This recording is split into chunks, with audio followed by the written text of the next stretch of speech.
For many people, summertime isn't complete without a visit to the pool. As Kevin Miller reports, a project in Crystal is making sure the Aquatic Center can welcome summer visitors for years to come.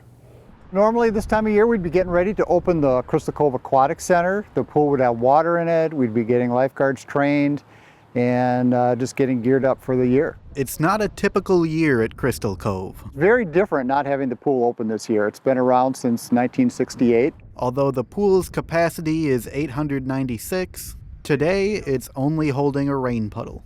But there's a good reason to keep the gates locked. It's going to be closed this year for reconstruction. There's a lot of excitement about what's to come though. Crystal Recreation Director John Elholm says the aging pool is getting a big remodel. Part of the pool was remodeled 20 years ago, and that was primarily the zero depth pool.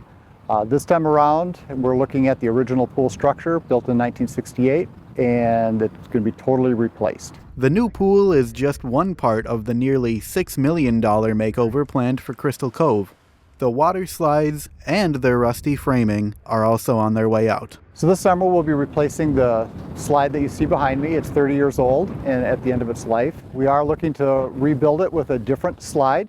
The current plan shows for a tube slide and then one that is an open slide. They're also demolishing the bridge that takes swimmers to the slides. He says it will make the pool more accessible for everyone. That was a key thing when we were looking at features, is making sure it's as accessible to people with mobility impairments as possible.